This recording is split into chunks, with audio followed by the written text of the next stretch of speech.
방송 3법과 노란봉투법이 국회 본회의 문턱을 넘었습니다. 하지만 이동관 방통위원장 등에 대한 탄핵소추안은 처리되지 않았는데요.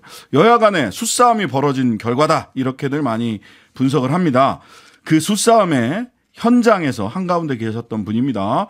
국회 과학기술정보방송통신위원회 야당 간사인 조승래 더불어민주당 의원과 민주당 입장 들어보겠습니다. 어서 오세요. 예, 더불어민주당 조승래입니다. 반갑습니다. 네, 반갑습니다. 자, 먼저 요거 하나 여쭤볼게요. 어제 필리버스터 철회 진짜 예상하셨습니까? 그 보통 우리가 어떤 이제 큰 그러니까 일을 네. 치를 때는 네. 몇 가지 경우의 수를 항상 두게 돼 있습니다. 네네. 예를 들면 말씀하신 것처럼 필리버스터를 아예 철회했을 경우 그리고 뭐 하다가 한 10시간 정도 하다가 중단했을 경우 그러니까 여러 가지 경우의 수들이 있습니다. 네네. 경우의 수들이 있는데 그 경우의 수들에 대해서 다 대비는 해놓죠. 아. 그럼요. 대비는 해놓고 그랬을 경우에 우리가 어떻게 대응할 것이냐.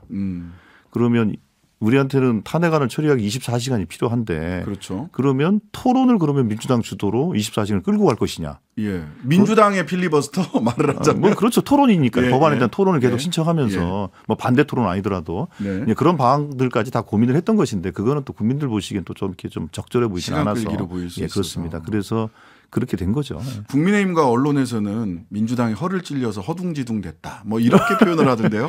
허둥지둥 될 일이 아니고요. 네. 만약에 그게 그 성립이 되려면 예를 들면 그 탄핵안 제출된 탄핵안이 네. 그 이제 자동 폐기로 간주가 돼서 다시 정육회 회기 내에 네. 그 안이 처리가 안 된다면 허를 찌른 것이 맞겠죠. 네. 네. 제가 보기에는 거꾸로 국민의힘이 그 보고된 탄핵 안건이 네. 안건으로 성립이 돼서 정기국회 내에 다시 논의가 안 될 것이라고 착각을 한 겁니다. 아. 거꾸로 제가 보기에는 자기 머리에 자기 귀에 자기가 당했다. 아. 저는 그렇게 봅니다. 오히려 자기께 자기가 당했다. 하긴 뭐 국회 사무처와 국회의장께서 어쨌든 뭐 이거는 성립된 의제가 되는 안건이 아니라 그냥 발의만 됐던 안건이라서 보고만 된 것이기 때문에요. 예. 안건으로 상정이 안 된 거거든요. 상정이 안 됐다. 예. 그러면은 향후 일정은 11월 30일, 12월 1일 요 양 이틀에 거쳐서 일단은 그 23일에 본회의가 또 예정되어 있기 때문에 네. 그 이제 본회의가 성립이 되려면 여야가 합의를 해서 본회의를 열거나 아니면 네. 의장님이 이제 열어줘야 되는데 우선은 합의된 의사 일정은 본회의가 23일 하루가 있고요. 네. 11월 30일, 12월 1일 이렇게 있는데 탄핵안을 처리하려면은 그 24시간이 지나서 그러니까 예. 본회의가 72시간 이내에 그렇죠. 본회의가 2번 있어야 되거든요. 맞습니다. 근데 그런 요건을 갖추고 있는 날은 이제 11월 30일, 12월 1일이고 그 전에라도 11월 23일이라 하더라도 네. 그때 이렇게 합의가 되거나 의장님이 뭐 결단을 하시면 23일도 가능하죠. 그럼 23일 날 보고하고 한 번 더 날짜를 하나를 더 잡아야 되겠네요. 뭐 그럼 그 다음 날짜가 그 다음 되든지. 날짜로. 예.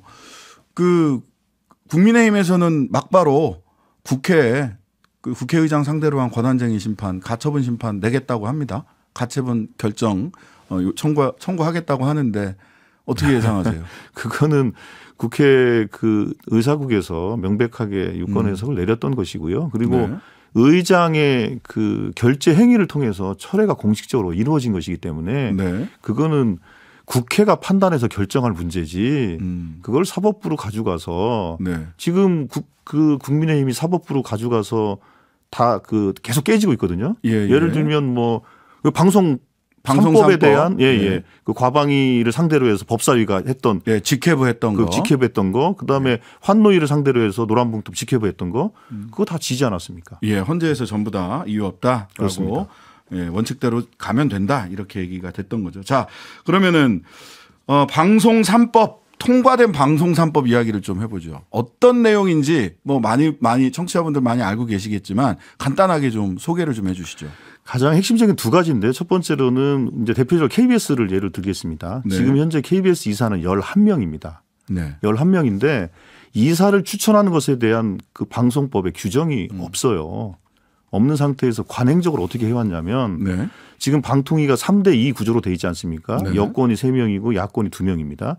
그래서 그 비율에 의거해서 여권이 7명, 야권이 4명을 네. 이제 추천을 했던 거예요. 그래 왔죠. 근데 사실 법적 근거가 없습니다. 그래서 이번에 그 통과된 방송법 같은 경우에는 그거를 21명으로 이사수를 확대를 하고 네. 대신에 어떤 일방적으로 이사를 구성하는 데 있어서 그 우위를 좀 점하지 않도록 네. 여권이든 아니면 정치권이든 이제 그렇게 해서 이제 폭을 넓히면서 다양한 주체들이 추천할 수 있도록 하는 거죠. 네. 그랬을 경우에 두 가지 의미가 있는데 하나는 이 이제 KBS나 MBC 같은 공영방송에 네. 그러니까 정치적 후견주의, 그러니까 정치권이 계속 입김을 불어넣는 네. 관여하게 되는 정치적 후견주의를 배격을 하고 왜냐하면 국회에 5명 추천하기 때문에 네. 네. 그러니까 21분에 5니까 아무래도 이제 그 역할이 축소가 될 거 아니겠습니까? 그리고 나머지 16명에 대해서 뭐 예를 들면 시청자위원회라든지 언론 미디어 관련 학회라든지 아니면 직능단체라든지 이런 데서 골고루 안배해서 추천할 수 있도록 하는 이제 그런 것이 이제 가장 핵심적인 내용이고요. 네네. 또 하나는 사장을 추천할 때 100명 정도 이상의 그 사장 추천위원회를 구성을 해서 네. 충분한 공론화나 검증 과정을 통해서 사장을 추천하자. 이거 두 가지가 핵심적인 내용입니다. 의사결정 구조인 이사회와 대표이사, 집행을 책임지는 대표이사 결정에 정치적 후견주의를 배격 조금 덜어내고 다양한 사람들이 그렇습니다. 참여할 수 있도록 하자라는 건데 여기에 대해서 국민의힘의 비판은 두 가지로 압축되는 것 같습니다. 첫 번째. 그렇게 좋은 거면 민주당이 집권했을 때 하지 왜 이제 와서 하냐. 이거는 야당이 그 야당 되니까 내로남불 입장 바뀐 거 아니냐. 이런 비판에 대해서. 예. 그럼 똑같은 얘기죠. 그러면 야당 때 주장하던 것을 여당은 왜 안 하고 있습니까? 그럼요. 지금 이번에 성안된 방송법이라는 것은 네. 그동안 지금 현재 여당이 야당 시절에 냈던 안들을 다 포함해서 만든 거예요. 네. 그때는 그러니까 뭐 민주당이나 국민의힘 다 똑같아요. 그러니까 야당 네. 시절에는 그 대통령이나 여당에서 그 KBS나 MBC를 장악하지 못하도록 네. 그러니까 오픈하는 그런 법안들을 계속 내게 돼 있어요. 네. 네. 그런데 여당 되면 이제 생각이 바뀐 거거든요. 네. 아니 그래서 저도 그래서 솔직히 말씀드렸습니다. 저희 네. 여당 때 했어야 되는데 예. 못해서 죄송합니다. 그러니 지금 여당도 야당 때 하고자 했던 걸 하는 것이니까 대승적으로 결단을 같이 하자. 솔직하셨네요. 예. 미안하다. 이번엔 해보자. 그렇습니다. 예. 자, 두 번째는 그 뭐 21명으로 이사를 늘리고 100명의 대표 이사 추천 사장 추천위원을 만든다고 하더라도 이동관 위원장은 공영방송 이사를 21명을 두는 것에 대해 근거와 논거가 없다. 이렇게 얘기하지만 보다도 노골적으로 얘기하면 거기에 들어오는 각 단체들이 사실은 다 좌파고 민주노총이랑 그 똑같은 성향의 불구죽죽한 사람들이라서 이게 영원히 노영 방송을 만들려는 음모다. 이렇게 비판을 합니다.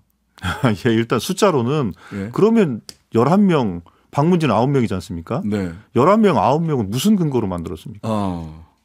그건 사실은 그거는 그냥 정하는 거거든요. 네네. 그러니까 숫자는 사실은 뭐 그 의미는 없어 보이고 네. 이제 문제는 누가 추천할 것인가의 네, 문제일 그렇죠. 텐데 그쪽은 자꾸 이제 그 특정 학회라든지 특정 직능단체들이 소위 뭐 민노총 좌파에 장악돼 있다라고 얘기를 하는데 그렇죠.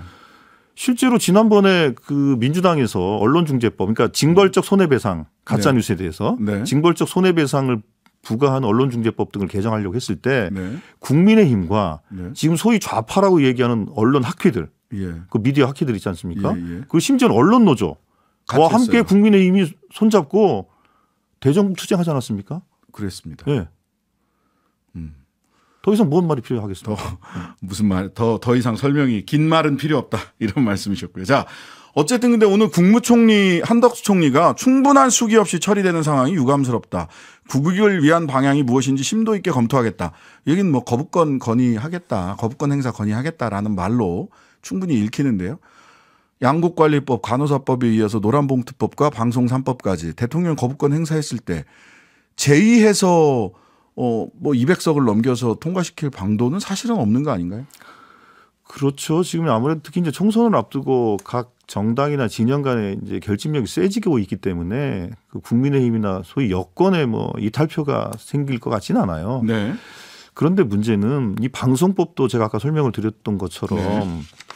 실제로 여야 공수가 바뀌면서 생각이 바뀐 것이지 실제로는 그 공감대는 계속 있어 왔던 거거든요. 네. 일관되게. 네. 그렇기 때문에 지금 대통령한테 거부권을 건의하겠다고 얘기하는 국민의힘의 그 태도는 저는 솔직히 이해할 수 없고요. 또 하나는 지난 4년간 제가 과방위 4년 네, 동안 제가 네. 있었는데 2년은 여당 간사를 하고 지금 이제 야당 간사를 하고 있는 건데요. 네. 제가 여당 시절부터 저는 방송 TF를 만들어서 이 방송 거버넌스 문제를 개혁하자라고 제가 숱하게 제가 제안을 했었습니다. 네. 실제로 합의도 했었습니다. 네. 방송 TF를 만들어서 여야가 머리 맞대고 만들어 보자. 근데 그 번번이 약속을 깼던 거는 지금의 국민의힘이에요. 그리고 충분히 21대 국회에서 3년 6개월 정도의 공론화 기회가 있었고 네. 공론화 시도도 있었고 네. 또 공론화 합의도 있었는데 그걸 깼던 것은 야당 시절이나 여당 시절이나 국민의힘이다. 그러면 이건 뭐 정치적으로 심판해달라라고 얘기하는 수밖에 없겠네요. 그건 이제 국민들의 여론과 그리고 언론인들. 네. 자, 이동관 방통위원장 관련해서는 탄핵 사유가 본인들은 없다. 그리고 3개월 만에 탄핵이 정치 탄핵이다. 이게 이제 주요한 이동관 방통위원장과 정부 여당 측의 이야기인 것 같습니다. 법률상의 사유에 대해서는 지난번에 민영배 의원이 쭉 말씀을 한번 하셨는데, 이렇게 되면 또 하나는 자, 그러면 탄핵을 하게 되면 방통위가 이상인 위원 1인 체제로 돼서 야당이 방통위의 정부기관의 기능을 중단시키는 무도한 일을 하고 있는 거 아니냐 이런 비판도 있습니다. 이 부분은 어떻게? 예, 뭐 여러 가지 비판이 있을 텐데 먼저 그 1인 체제로 갔을 경우 무력화되지 않냐. 예. 사실 지금 2인 체제도 이미 법적으로는 저희들이 네네. 해석하건데 네. 그게 탄핵 사유 중에 하나입니다. 예, 그렇죠. 2인 체제도 방통위가 합의제 행정기관 5명으로 구성되어 있는 네. 그리고 대통령과 여당이 3명, 야당이 2명 추천하는 합의제 행정기관인데 지금 2명으로 운영된 지가 벌써 석 달이 넘었습니다. 네. 그러면 이 불법적인 상태로 지금 아주 중요한 결정을 14건이나 했거든요. 네. 이미 불법적인 상태가 돼 있다. 네. 그걸 좀 먼저 말씀을 드리고 싶고요. 네. 두 번째로 아까 그 이동관 위원장이 네. 예결위 뭐 질의응답 과정에서 이런 얘기를 했다더라고요. 뭐 다수에 의한 뭐 일종의 테러다. 예, 그런 취지의 말씀을 하셨다고 하셨죠. 하더라고요. 예. 그런데 방통위는요. 네. 3대2 구조. 그래서 지금 뭐 예를 들면 임기가 이렇게 되고 저렇게 들고 날고 하는 과정 속에 일시적으로 뭐 2대2가 될 수도 있는 거 아닙니까? 그렇죠. 2대1을 안 만들려고 최민희 후보자를 임명을 안 했던 거예요. 7개월 넘게 임명을 그렇습니다. 안 했어요. 예. 그래서 결국에는 그렇게 해서 결국에는 2명 체제로 대통령 임명한 2명 체제로 계속 갔던 거거든요. 네. 그 얘기는 뭐냐면 자 다수가 뭐 하는 게 일종 신종의 테러다. 그러면 다수를 억지로 유지하고자 하는 이것은 어떤 테러인가요?